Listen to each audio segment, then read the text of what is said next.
कहानी शुरू होती है एक जंगल को दिखाते हुए। एक आदमी आप लोग की तरह इस जंगल से निकलने की कोशिश करता। जंगल इतना घना था कि यहाँ से बाहर जाने का कोई रास्ता नहीं नजर आ रहा था। ये इंसान सूरज को देखते हुए आगे बढ़ा था, लेकिन अब सूरज भी ढल चुका था। लेकिन उसे भागना नहीं छोड़ा। भागते भागते एक पॉइंट आया जहाँ एक फेरी की स्कंदन पे उसे लिखा मिला पॉइंट ऑफ नो रिटर्न, यानी यहाँ से कोई वापस नहीं जा सकता। इस बोर्ड को देखे परेशानी उसके चेहरे पे साफ जाहिर थी। अंधेरा गहरा हो जाता है और एकदम से सारे परिंदे और कई यहाँ से चले जाते हैं। छुपने की कोई जगह भी नहीं थी। यह आदमी बहुत ज्यादा डर रहा था, इसीलिए दर्द के ऊपर चढ़ जाता है और उसकी बदकिस्मती कि वो इतने ऊंची ट्रक से गिर गया। इससे पहले कि वो बेहोश हो जाता, हम देखते हैं कि कोई उसे खींचने क्या खींचने वाला कौन था ये नहीं दिखाया गया, लेकिन हमें साफ में की दर्द भरी चीख ये सुनाई दी गई। सेम कट होता है और हमें 6 दिन बाद शहर में मीना नाम की एक लड़की को दिखाया जाता है। मीना की कोई दोस्त या फैमिली नहीं थी सिवाय बहन की। इस टाइम वो जिस पेट स्टोर पे काम कर रही थी, उसके बॉस उसे एक पैरट को सो पे छोड़ के आने का ऑर्डर देते हैं। मीना इस पैरट को डाके अपने घर ले जाती है, जो कि उसे अगले दिन सो जाना था। रात उसने इस पैरट के साथ गुजारी और फिर सुबह नहीं पाई। वो इस पैरट को लेकर सो के लिए निकल गई। लंबी सड़क पर चलते चलते एकदम से शायद उसने गलत टर्न ले लिया और वो पहुंच गई जंगल के बीचों बीच। ये वही जंगल था जहाँ हम पहले एक आदमी को आई होते देख चुके हैं। पहले तो वो अपनी गाड़ी के जरिए ही इस जंगल के अंदर जाती रही, लेकिन जब उसे यहाँ से बाहर निकलने का रास्ता समझ नहीं आया तो उसे इस गाड़ी से उतरना पड़ा। उसे लगा कि शायद यहाँ करीब कोई होगा जिससे वो मदद मांग गई। वो अपने पैरट को लेकर आगे बढ़ने लग जाती है। अंधेरा भी गहरा होता जा रहा था। एकदम से रेले की तरह ही सभी परिंदे इन दरख्तों से उड़ जाते हैं। मीना को अब डर लगने लगा था, क्योंकि जमीन भी जोर जोर से हिल रही थी। उसे अपने करीब किसी की होने का भी एहसास होता है। दो एक बुरी औरत भाग रही थी। रीना भागते हुए उसका पीछा करती है। वो उसे मदद मांग रही थी, लेकिन वो औरत रुकती नहीं, हारती रहती है। मीना जब उसका पीछा करते करते थक गई तो हार रुक गई। उसके रुकने पर बुरी औरत ने उसे आवाज देकर कहा,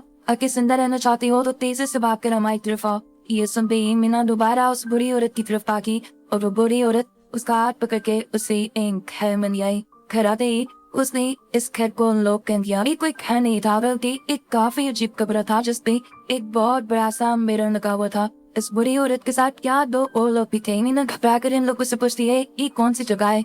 ये लोग कोई जवाब नहीं देते और उसे मीरा के सामने खड़े होने को कहते हैं, जो कि कोई उन्हें देखने आने वाला था। मीना पूछती है आखिर कौन देखने आ रहा है, तो वो बुरी औरत मेडलाइन जवाब देते हैं, हमें वॉचर्स देखने आ रही है। एकदम से या अजीबो गरीब आवाज से भी गुजरने लगी। इस बुरी औरत ने बताया कि वॉचर्स तुम्हारे आने से खुश है, वो यहाँ तालियां बजा रही है तुम्हारे लिए। मीना बुरी तरह कंफ्यूज थी। मेडलाइन जो ये वॉचर्स कह रही थी उन्हें ना तो अभी तक मूवी में दिखाया गया और न ही मीना या किसी और ने उन्हें देखा था। ये रात गुजर जाती है।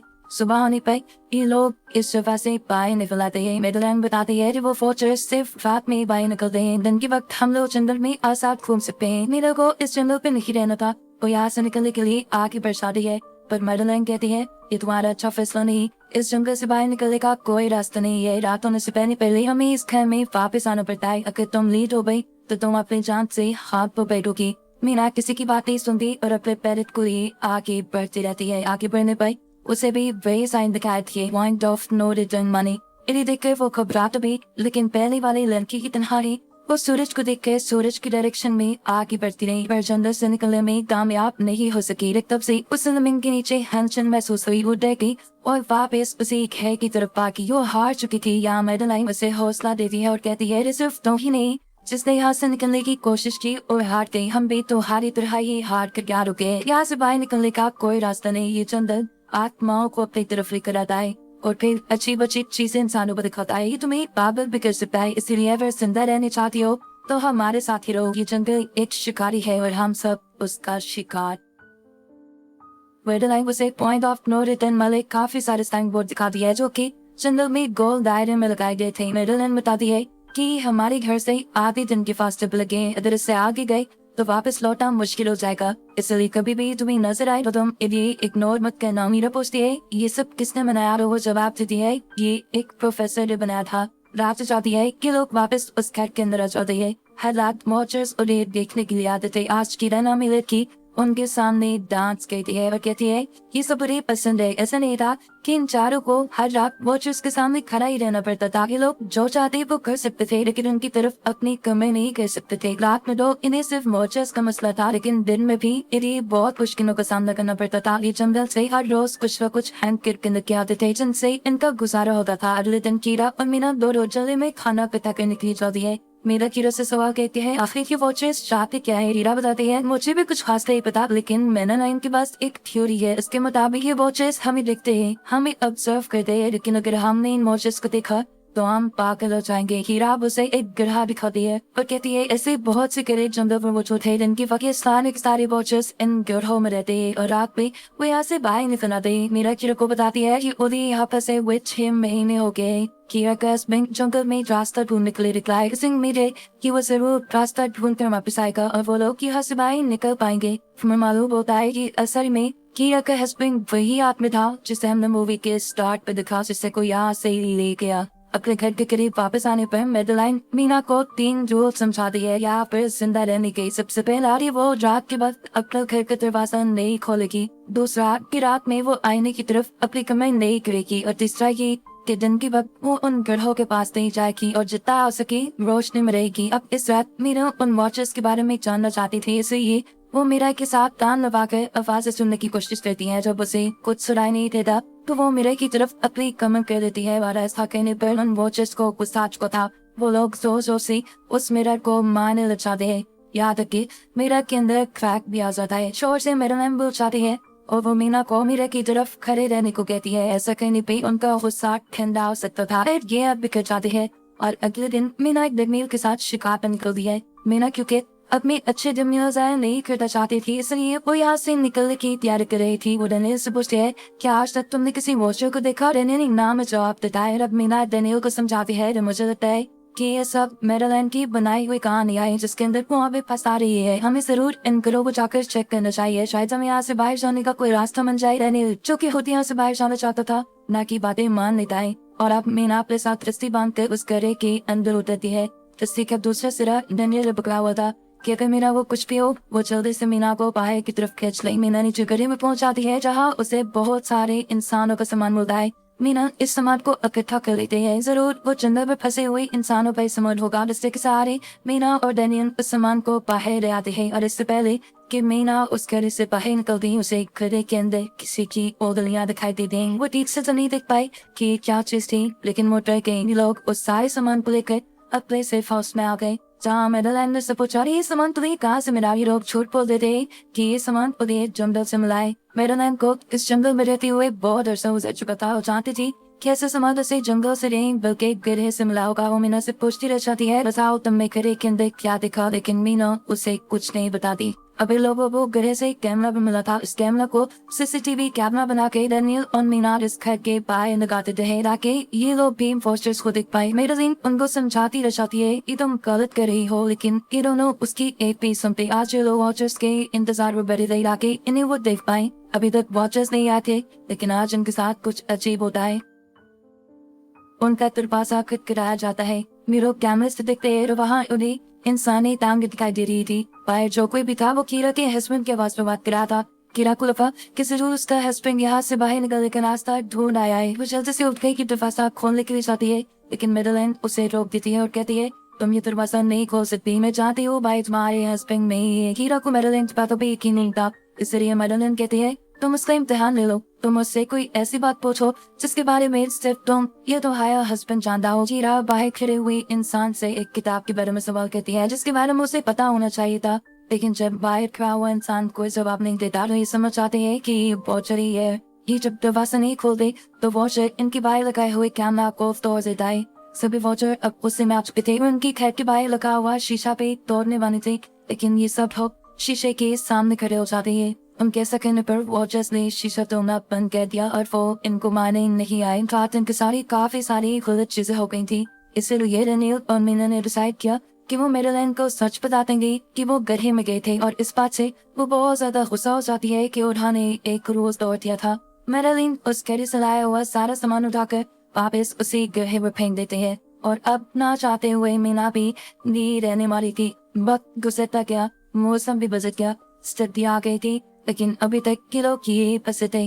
मीना दोस्त यहाँ से बाहर निकलने वाले रास्ते की तलाश में जाती थी, लेकिन उसे कोई रास्ता नहीं मिलता था। उसने एक नक्शा भी बनाया था, उसे यकीन था कि कभी तो वो ये नक्शा पूरा कर ही लेगी। सर्दियों की वजह से इन्हें खाना भी ठीक से नहीं मिल रहा था, और खाना ना मिलने की वजह से इनकी दिमागी हालत खराब होती जा रही थी। और इसी सब में मेडलिन और डेनियल का झगड़ा हो जाता है। उसे में वो मेडलिन के साथ साथ मीना को भी बाहर छोड़ के कीरा को सेफ हाउस में जाकर लॉक कर देता है। अंधेरा भी होने वाला था। मेडलिन और मीना बहुत दरवाजा खटखटाती है, डेनियल की मिन्नत करती है कि प्लीज ये दरवाजा खोल दो, लेकिन वो दरवाजा नहीं खोलता। फिर अंधेरा भी हो गया और मजबूरन इन्हें अपनी जान बचाने के लिए एक घने दरख्त के नीचे खड़ा पड़ा। अब तो इन्हें वॉचर्स के आने की आहारें भी सुनाई दे देंगी। इस टाइम मीना और मेडलिन के साथ हम ऑडियंस को भी इन वॉचर्स की एक झलक दिखाई जाती है। ये लोग लंबे लंबे नकली और खतरनाक थे।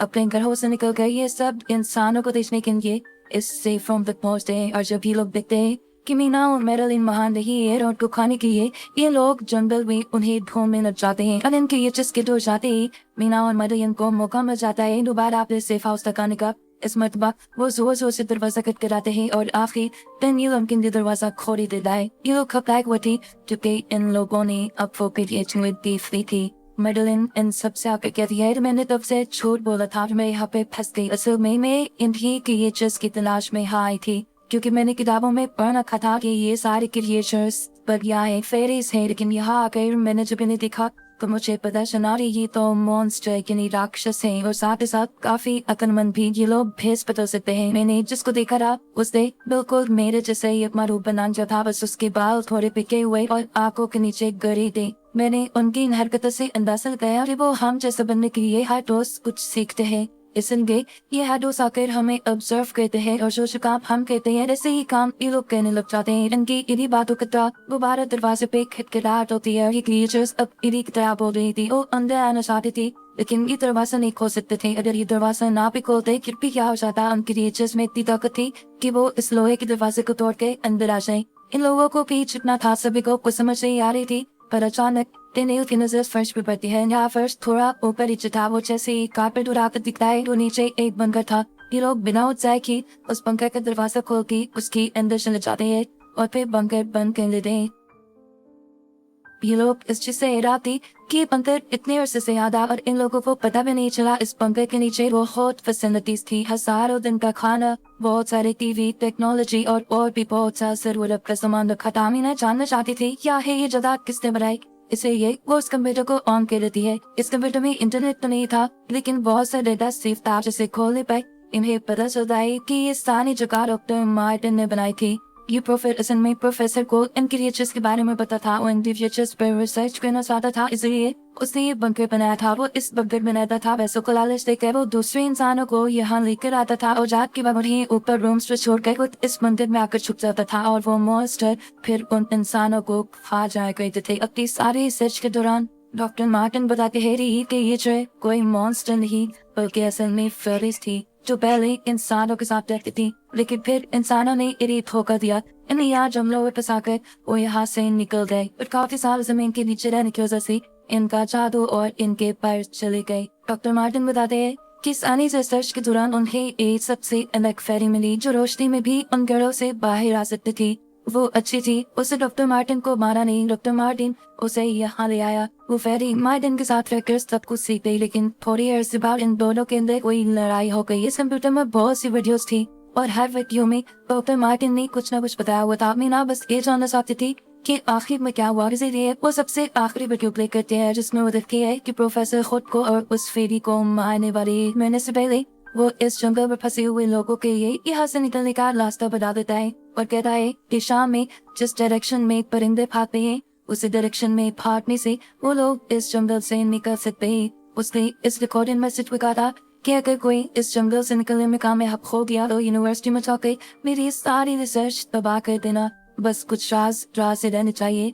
मैंने यहाँ आके बहुत बड़ी गलती की, मैं वो दुनिया नहीं बना सका जिसका मैंने ख्वाब देखा था। मैं इंसानों और फेरिस को एक साथ नहीं रख पाया। खैर आज रात इनकी काफी होशी में करती है क्योंकि इन्हें बाहर जाने का रास्ता मिल गया था। सभी लोग अब बंकर से बाहर निकलते हैं तो देखते हैं कि इनका सेफ हाउस ऑन वॉचर्स ने पूरी तरह तबाह कर दिया है। ये लोग अब यहाँ जंगल से निकलने के रास्ते में बढ़ जाते हैं। वो परिंदे जिनके बारे में प्रोफेसर बता रहे थे वो तो शाम को उड़ने वाले थे, लेकिन इन्हें शाम होने से पहले जंगल से बाहर निकलना था, इसलिए मीना अपने पास मौजूद पैरक को आजाद कर देती है। जिस डायरेक्शन में वो होता है ये लोग उसी डायरेक्शन में चलने लग जाते हैं। चलते हुए रास्ते में इन्हें एक खबर मिली। मेडलाइन इस खबर को देखकर बताती है कि एक वक्त था जब ये लोग इंसानों के साथ रहते थे, लेकिन इंसानों ने इनके साथ बहुत बुरा किया, धोखा किया और इन्हें यहाँ जंगलों में छोड़कर वो चली गई। बट क्योंकि इन फेरिस ने अपने पैर और अपने चादर को खो दिया, इसलिए अब कभी वो इस जंगल से बाहर भी नहीं जा सकते। चलते हुए ये लोग एक नदी के पास पहुंच गए। फाइनली इस नदी के जरिए ये लोग इस जंगल से निकल सकते थे। शाम भी हो चुकी थी।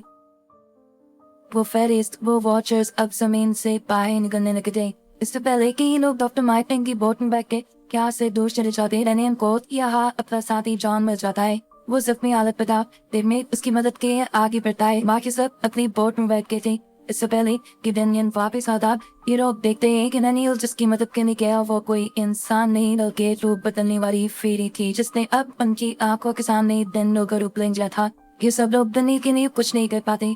उस फेरी ने अब डेनियल के माथे पे एक निशान बनाते हुए उसे जान से मार डाला था। इन बालों को होता है कि फेरिस ये नदी पार नहीं कर सकती और फाइनली ये लोग खुद इस नदी को पार करके शहर तक पहुंच जाते हैं। सिंजरों का हमें दिखाया जाता है कि अब मीना डॉक्टर मार्टिन की कहे के मुताबिक उनकी यूनिवर्सिटी में उनका सारा डेटा खत्म करने की आई है। और इससे पहले कि वो उनका रिसर्च डेटा डिलीट करती है, उसके जरिए एक नई बात पता चलती है। जब हजारों साल पहले इंसान और फेरिस एक साथ रहते थे, तब इनकी शादी भी हो जाया करती थी। ऐसे इंसानों और फेरिस के बच्चे भी हुए जिन्हें हाइब्रिड्स कहा जाता है। उसे यहाँ पे ये बात भी पता चली कि मेडलाइन जो माँ मेरी थी वो कोई और नहीं बल्कि प्रोफेसर की वाइफ थी। वो कंफ्यूज हो जाती है कि मेडलाइन ने उसे ये बातें क्यों नहीं बताई। इस सारी कंफ्यूजन को शेयर करने के लिए वो कीरा के पास आती है और उसे बताती है कि जिस मेडलाइन से हम जंगल में मिले थे वो असल में प्रोफेसर मार्टिन की वाइफ थी, लेकिन उसने हमें ये सच्चाई इसलिए नहीं बताई क्योंकि वो एक इंसान नहीं बल्कि एक बेस बदलने वाली फेरी थी। लिसन के कीरा हैरान हो जाती है। असल में काफी सालों पहले